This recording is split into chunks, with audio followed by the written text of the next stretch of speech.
The night was thick with secrets, clinging to the city like a damp cloth. A convenience store, usually buzzing with late-night customers craving sugary snacks and lottery tickets, was now silent, bathed in the cold, harsh glare of streetlights. Inside, Mr. Henderson, the kindly owner, lay injured behind the counter. The cash register gaped open, empty. It wasn't supposed to go like this. Marcus, desperate and foolish, had planned a quick in-and-out robbery. He needed the money, a debt he couldn't ignore. But Mr. Henderson had resisted, a struggle had ensued, and now everything was a mess. Panic clawed at Marcus's throat, choking him. He grabbed what cash he could find and fled into the night. His getaway car, a beat-up sedan he'd bought cheap, was parked a block away. He fumbled with the keys, his hands slick with sweat. He knew he had to act fast.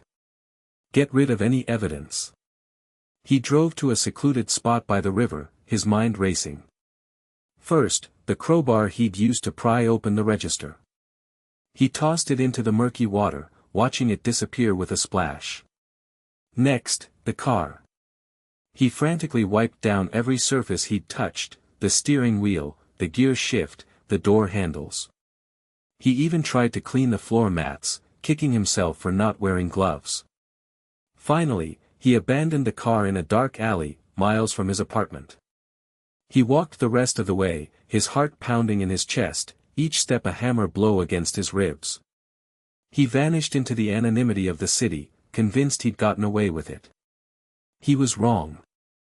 He'd forgotten something, a small, insignificant device that would ultimately unravel his carefully constructed facade, the burner phone he'd bought specifically for this ill-fated endeavor. A phone he thought would make him invisible, but instead, made him traceable. Marcus believed he was safe. He lay low for a few days, holed up in his cramped apartment, the blinds drawn, the television a constant drone. He barely ate, his stomach churning with anxiety. Every siren, every distant shout, sent a jolt of fear through him. He told himself it was just paranoia, that he was being careful, that he'd covered his tracks too well to be caught. He replayed the night in his head, over and over, searching for any mistake he might have made. The crowbar, gone. The car, wiped clean and abandoned. The cash, stashed in a shoebox under his bed. He'd even burned the clothes he was wearing. He'd thought of everything, almost. He even started to feel a glimmer of hope. Maybe he really had gotten away with it. Maybe he could start over, disappear, become someone else. He imagined a new life, far away from the city, a place where no one knew his name. He ventured out cautiously, a week after the robbery. He needed supplies, food. He wore a baseball cap pulled low over his eyes, his heart pounding as he walked down the street. He avoided eye contact with everyone he passed, convinced they could see the guilt etched on his face. He went to a different grocery store than usual, paid in cash, and hurried back to his apartment. He locked the door behind him, feeling a wave of relief wash over him. He was safe, for now. But the sense of security was fragile, a thin layer of ice over a deep, dark lake. Because somewhere, miles away, a detective was piecing together the puzzle of the convenience store robbery, and the key to unlocking the mystery was silently transmitting data, leaving a digital trail that led directly to Marcus. The burner phone, tucked away in a drawer, was still on. It was his undoing. Detective Isabella, Izzy Diaz stared at the crime scene photos, a knot forming in her stomach. The fluorescent lights of the precinct hummed, a monotonous soundtrack to her frustration. Mr. Henderson, a pillar of the community, lay in a hospital bed, his injuries severe. The robbery itself was sloppy, amateurish. The kind that usually led to a quick arrest. But this time, nothing. No witnesses. No usable fingerprints. The security camera had conveniently malfunctioned the day before. The getaway car was a dead end, stolen and abandoned. It was like the perpetrator had vanished into thin air. Izzy was a seasoned detective, known for her sharp instincts and relentless pursuit of justice. She'd solved cases that had baffled her colleagues, always finding a way to connect the dots. But this one was a ghost. She reread the incident report, her eyes scanning for any detail she might have missed. The stolen amount was relatively small, suggesting desperation rather than greed. The weapon, a simple crowbar, was untraceable. The car, a rusty old sedan, had been wiped clean, a testament to the perpetrator's attempt to cover his tracks. Izzy sighed, rubbing her tired eyes. She felt a responsibility to Mr. Henderson, a good man who didn't deserve this. She wouldn't let this case go cold. She would find the person who did this, no matter how long it took. Anything, Diaz? Her partner, Detective Miller, leaned against her desk, a coffee cup in his hand. Nothing solid, Izzy replied, her voice weary. It's like they disappeared off the face of the earth. Miller took a sip of his coffee. They always leave something behind, he said, his voice reassuring. We just have to find it. That something was closer than they thought. It was humming quietly in a drawer somewhere. The breakthrough came unexpectedly, almost as an afterthought. A young patrol officer, reviewing the store's inventory list for any missing items beyond the cash, noticed something unusual, a prepaid phone card, missing from its display. It was a small detail, easily overlooked, but it sparked an idea in Izzy's mind. A burner phone, she said, her eyes widening.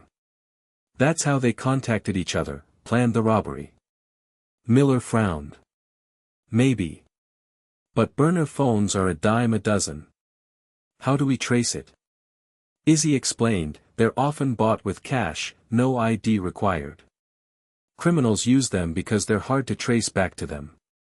But, she continued, a determined glint in her eyes, they still connect to cell towers. Every time a call is made, or even when the phone is just switched on, it pings a tower. We can get that data. Miller was skeptical. It'll be like finding a needle in a haystack. Thousands of burner phones in this city. True, Izzy conceded. But we have a time frame. We know when the robbery happened. We can narrow down the phones that were active in the area around that time.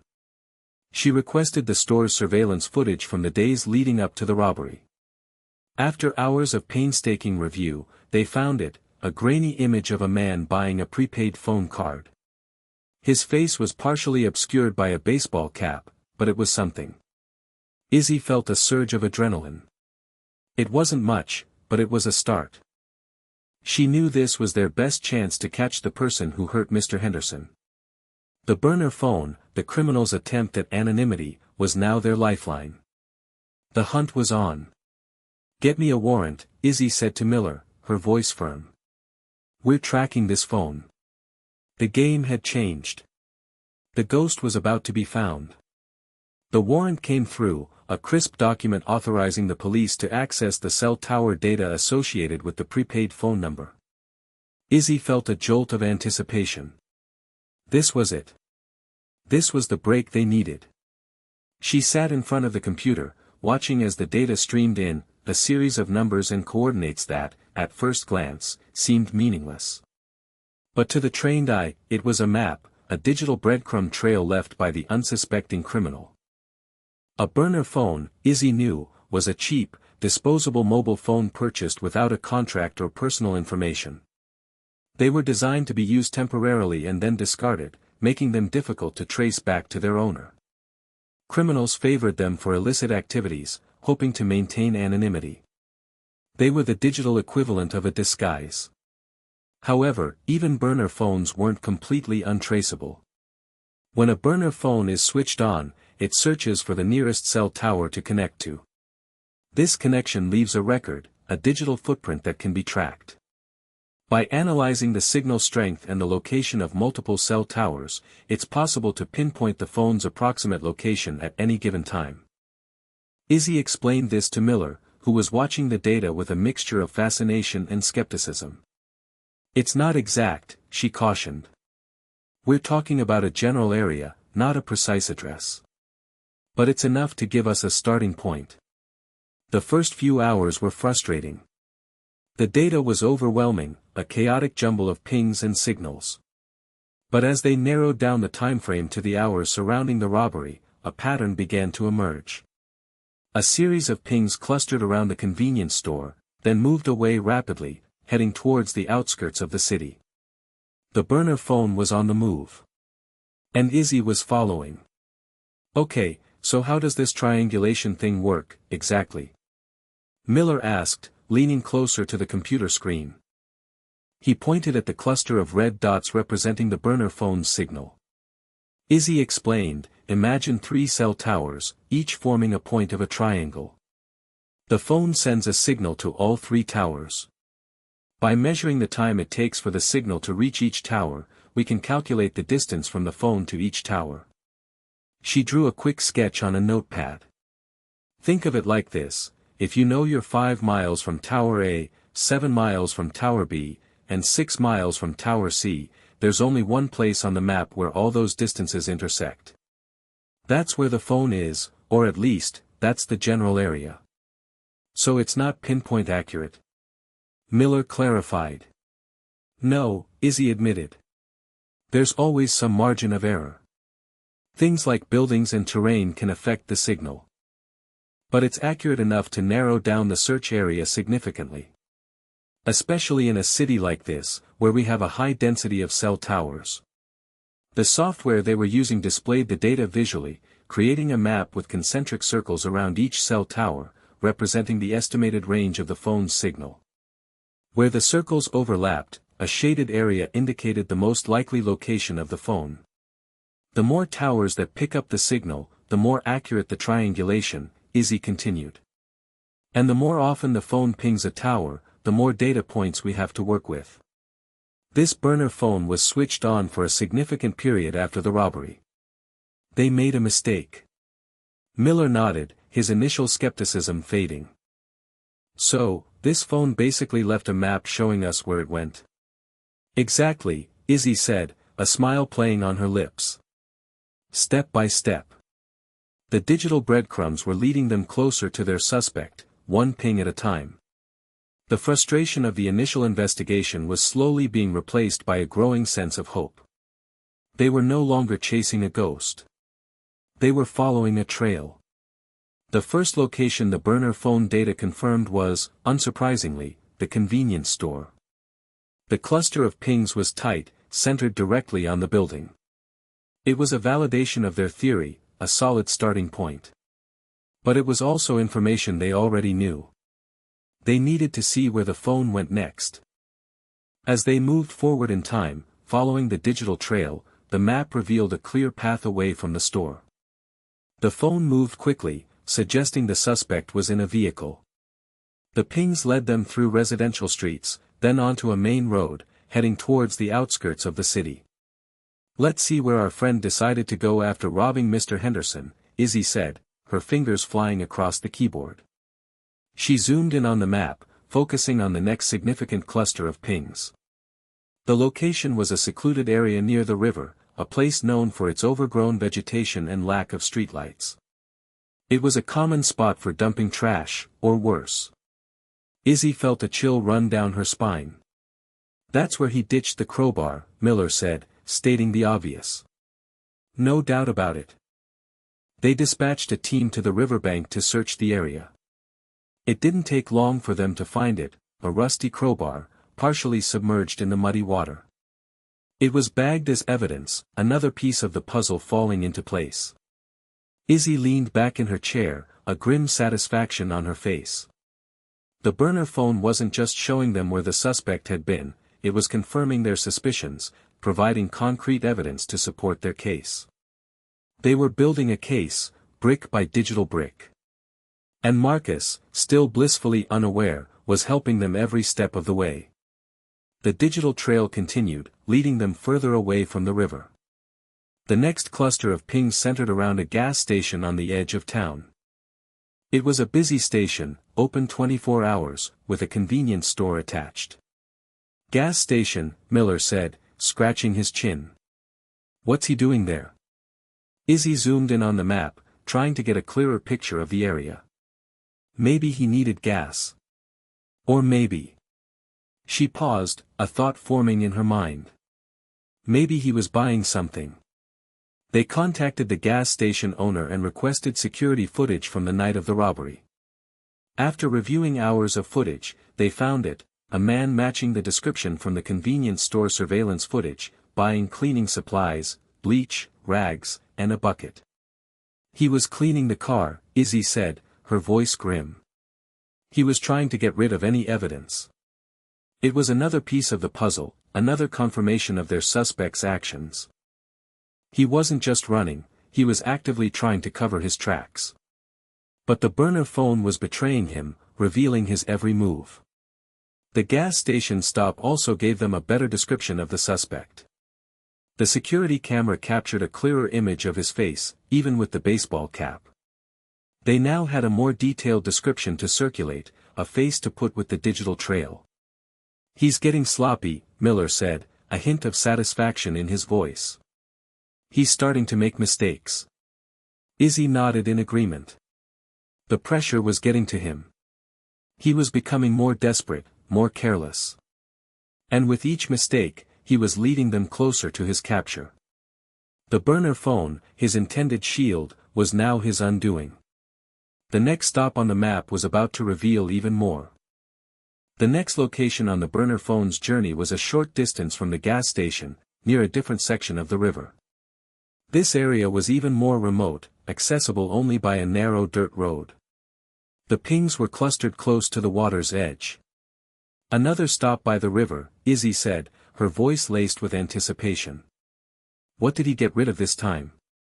They sent a team to search the area, instructing them to be thorough.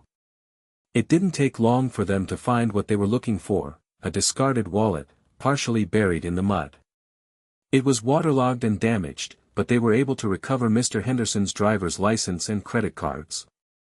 He dumped the victim's wallet, Miller confirmed, shaking his head.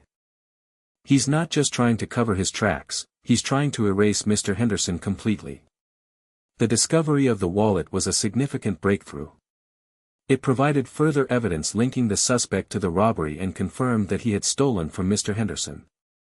It also spoke to the suspect's state of mind, his desperation and his willingness to go to great lengths to avoid getting caught. Izzy felt a surge of anger.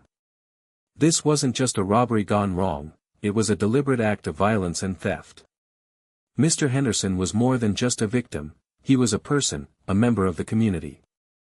And this suspect had tried to erase him, to reduce him to nothing more than a statistic. We're getting closer, Izzy said, her voice firm. He's not going to get away with this. The burner phone was leading them down a path of increasing desperation and incriminating evidence. The next step was to identify the man behind the phone, to put a name to the digital trail. With the crowbar and wallet recovered, Izzy and Miller meticulously pieced together the timeline of the crime, guided by the burner phone's digital breadcrumbs. The phone's movements told a story, a step-by-step account of the suspect's actions after the robbery. First, the robbery itself at approximately 10:47 p.m. Then, a rapid departure from the scene, heading towards the river. The stop near the river, where he discarded the crowbar, lasted only a few minutes. Next, the gas station, where he bought the cleaning supplies around 11:30 p.m. Finally, the second stop by the river, where he dumped Mr. Henderson's wallet, at approximately 12:15 a.m. He was methodical, Izzy observed, studying the timeline. He had a plan, even if it was poorly executed. He was also in a hurry, Miller added. He didn't want to get caught.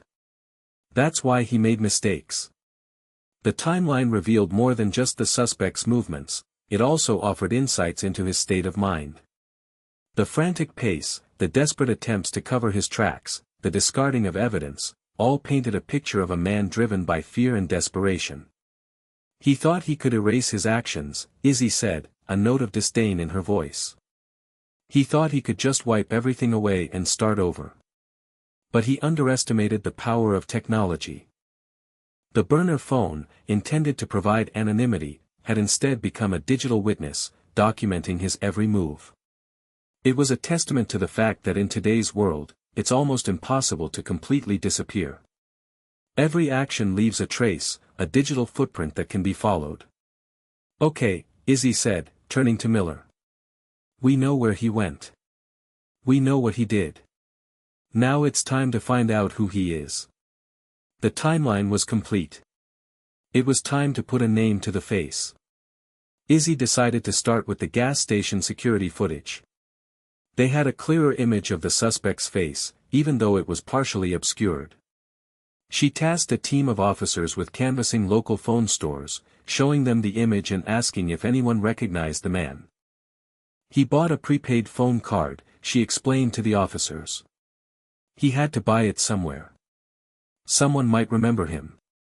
The officers spread out, visiting every phone store within a 5-mile radius of the gas station. Hours passed, and Izzy began to lose hope. Maybe the suspect had bought the phone card somewhere else, somewhere further away. Maybe the image wasn't clear enough. Then, a break. An officer called in from a small phone store a few blocks from the gas station. The store clerk recognized the man in the image. He remembered him because he had been acting nervous and fidgety. He had paid in cash and left quickly. The clerk also remembered something else. The man had asked about the cheapest phone available, the kind that didn't require any ID. He had specifically requested a prepaid phone card with a small amount of credit. Bingo, Izzy said, a smile spreading across her face. We've got him. The clerk provided a description of the man, which matched the description from the gas station security footage. He also gave them the time the man had purchased the phone card, which coincided with the timeline they had created from the burner phone data. Izzy felt a surge of excitement. They were closing in. They had a face, a location, and a time. All they needed now was a name. And she knew, with unwavering certainty, that they would find it. The burner phone had led them this far. It wouldn't fail them now. Izzy returned to the precinct, energized by the latest breakthrough. She pulled up the phone store's security footage and compared it to the gas station footage. It was definitely the same man. He was in his late 20s, with a thin build and short, dark hair. He had a nervous tic, a slight twitch in his left eye. He looked desperate, vulnerable. She ran the image through the facial recognition software, but nothing came up. He either had no prior criminal record or had managed to avoid getting his picture taken. Okay, she said to Miller, time for some old-fashioned police work. Let's pull up every robbery suspect we have on file, anyone with a similar description, and see if anything matches. It was a long shot, but they had to try everything. They spent hours sifting through files, comparing faces, looking for a connection. The sheer volume of information was overwhelming, but Izzy refused to give up. She knew that somewhere in that mountain of data was the key to unlocking this case. Finally, after hours of searching, Miller let out a shout. I think I've got something. He pointed to a file on the screen. The photo was several years old, but the resemblance was undeniable. The same thin build, the same dark hair, the same nervous tic in the left eye. The name on the file was Marcus Bell. He had a history of petty theft and drug offenses. He had been released from prison 6 months ago. His last known address was just a few blocks from the convenience store. Izzy felt a surge of triumph. They had a name. They had a face. They had a motive. They had their suspect. The burner phone had done its job. Now it was time to bring Marcus Bell in. A team of officers was dispatched to Marcus Bell's last known address, a rundown apartment building on the outskirts of the city. Izzy and Miller waited anxiously at the precinct, monitoring the situation. It didn't take long for the officers to arrive at the apartment building. They knocked on the door of Marcus Bell's apartment, but there was no answer. They tried again, louder this time, but still nothing. The officers used a battering ram to force the door open. The apartment was empty. It looked like someone had packed up in a hurry. There were clothes scattered on the floor, and a half-eaten meal sat on the table. He's gone, one of the officers reported over the radio. The apartment's empty. Izzy felt a wave of frustration wash over her. She had been so close. She had thought they had him. But Marcus Bell had slipped through their fingers. "Check the apartment for anything that might help us find him," Izzy ordered. "Look for anything he might have left behind." The officers searched the apartment thoroughly, but they found nothing of significance. No phone, no wallet, no identification. It was like Marcus Bell had vanished into thin air. Then, one of the officers noticed something unusual, a shoebox hidden under the bed. He pulled it out and opened it. Inside, he found a stack of cash. "We found the money from the robbery," the officer reported. "It's all here." Izzy felt a glimmer of hope. Marcus Bell might have escaped, but he had left behind the evidence that would convict him. And with the burner phone data, the security footage, and the recovered evidence, they had a solid case. They would find him. It was only a matter of time. He couldn't run forever. The digital trail, though temporarily cold, would eventually lead them to him again. He had made a mistake by keeping the burner phone active for so long. He would make another. And they would be ready. The manhunt for Marcus Bell intensified. Izzy put out an all-points bulletin, alerting every police officer in the city to be on the lookout for him. She contacted the local news stations, providing them with a photo of Marcus Bell and a brief description of the crime. She wanted to make sure that everyone knew who he was and what he had done. Meanwhile, Izzy delved deeper into Marcus Bell's background. She discovered that he had a long history of struggling with addiction and had been in and out of rehab several times. He had a strained relationship with his family, who had tried to help him but had eventually given up. He had also accumulated a significant amount of debt, owing money to various people around the city. It seemed likely that the robbery was motivated by desperation, a desperate attempt to pay off his debts and escape his past. Izzy felt a pang of sympathy for Marcus Bell, but she quickly pushed it aside. He had made a choice, a terrible choice that had resulted in Mr. Henderson's injury. He had to be held accountable for his actions. Days turned into weeks, and there was no sign of Marcus Bell.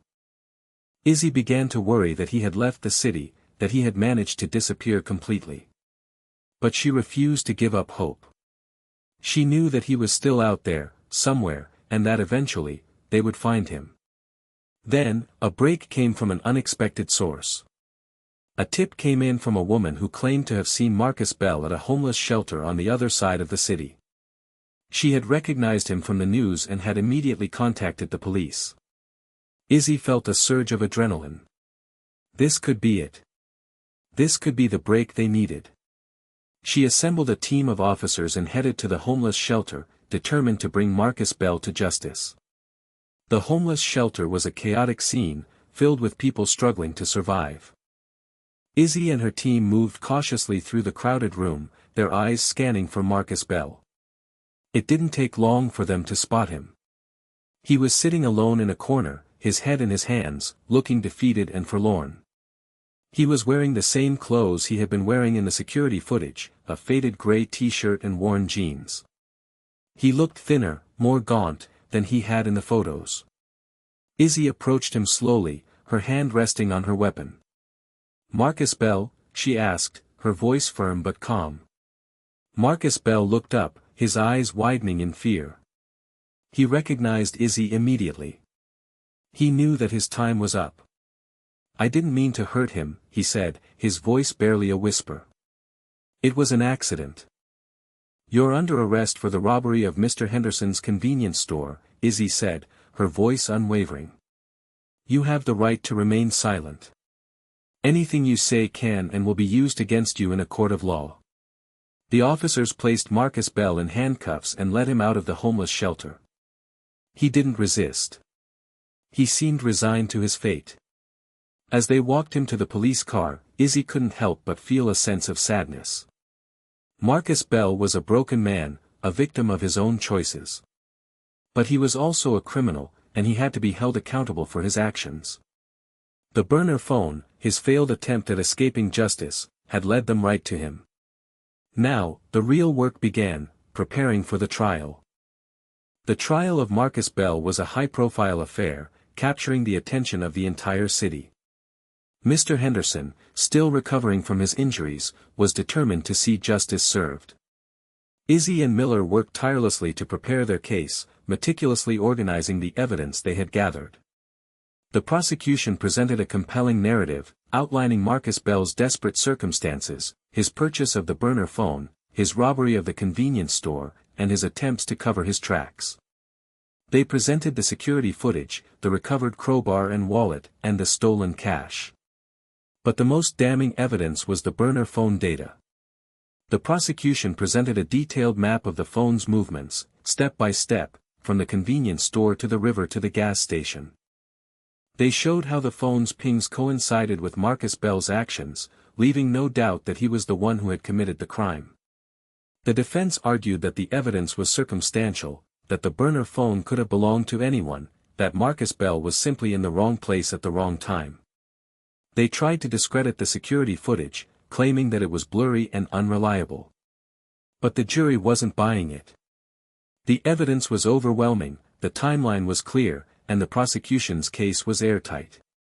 After deliberating for several hours, the jury returned a verdict, guilty on all counts. Marcus Bell was convicted of robbery, assault, and theft. He was sentenced to 15 years in prison. Justice had been served. The burner phone, intended to shield him from accountability, had instead become the key to his downfall.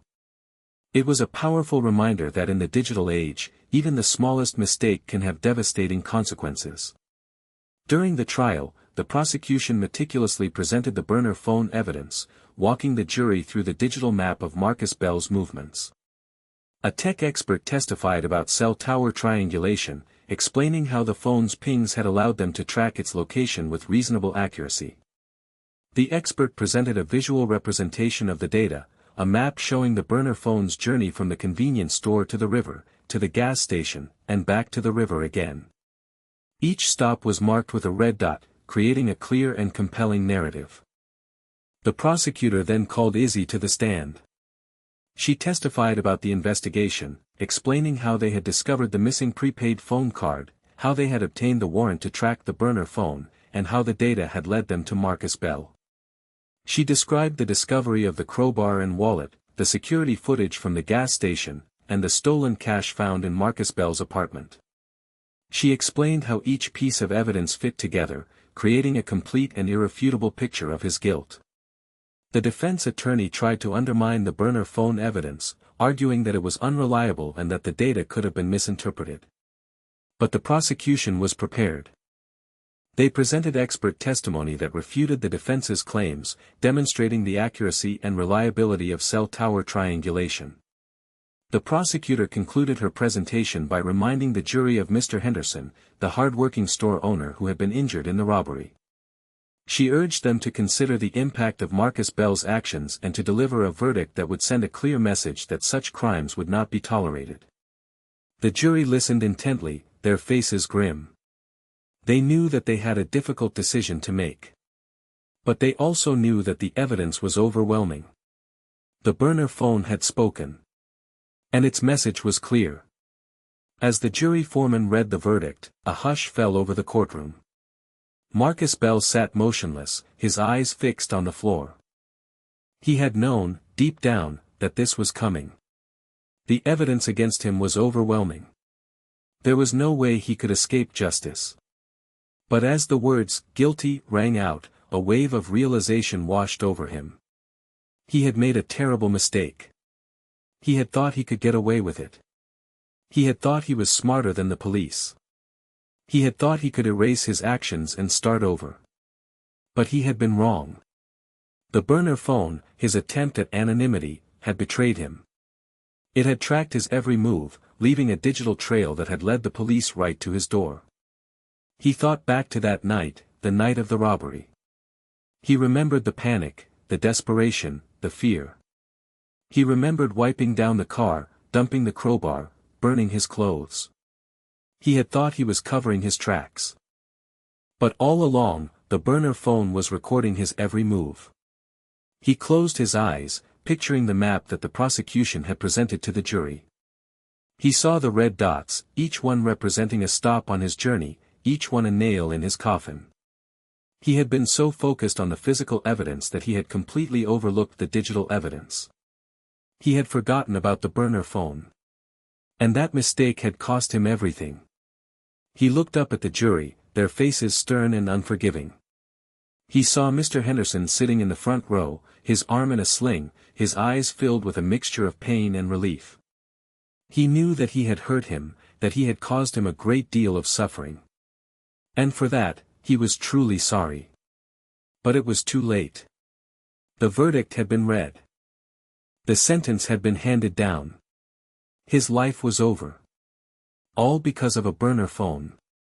The courtroom emptied, leaving Izzy and Miller alone. They watched as the officers led Marcus Bell away, his head bowed, his shoulders slumped.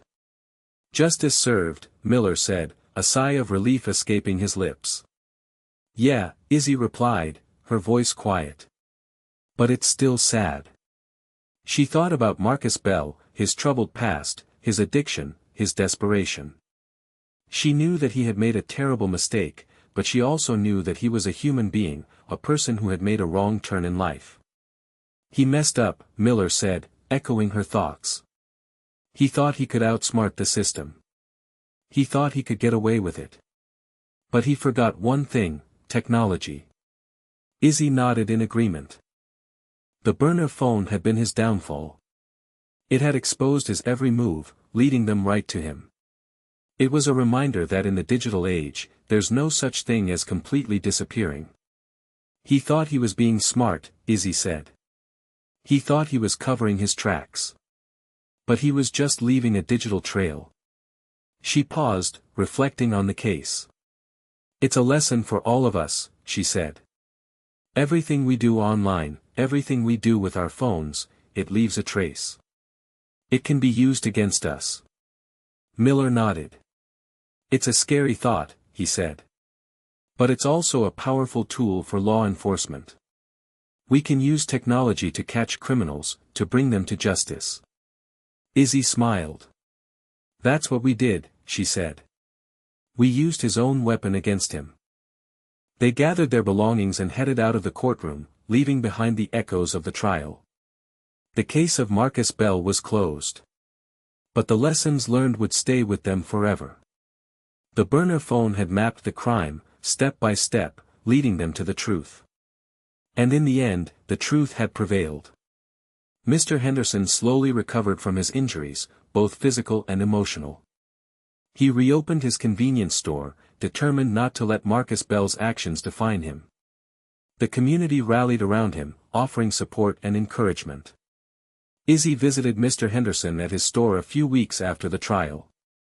She wanted to see how he was doing and to let him know that she was thinking of him. "Thank you, Detective Diaz," Mr. Henderson said, his voice sincere.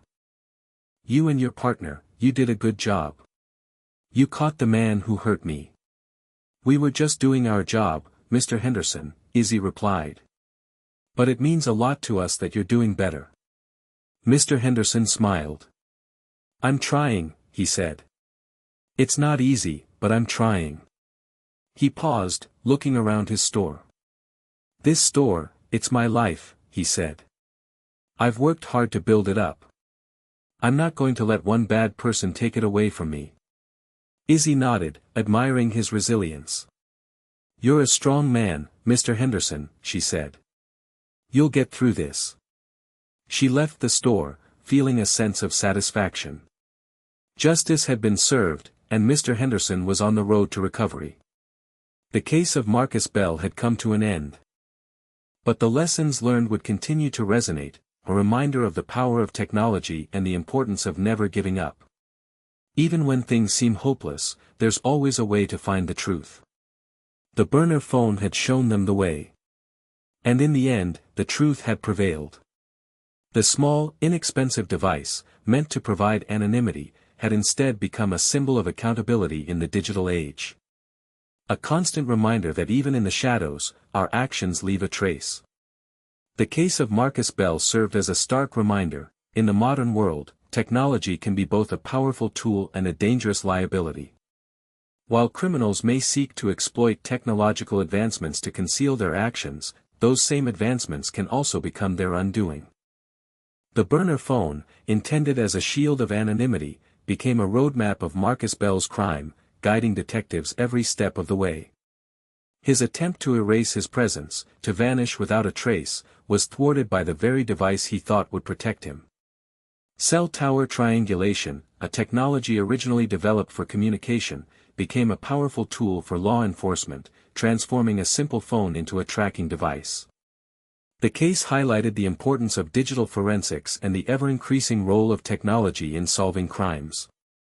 But beyond the technological aspects, the case also served as a reminder of the human element involved in every crime.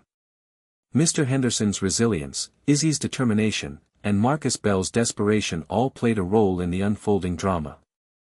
The story of Marcus Bell is a cautionary tale, a reminder that even the most carefully laid plans can be undone by a single oversight. It is a story of desperation, of choices, and of consequences. It is a story of how technology can both enable and expose. And ultimately, it is a story of how justice can prevail, even in the face of seemingly insurmountable odds. The burner phone's digital trail mapped the crime, step by step. And in the end, that map led to the truth. The end.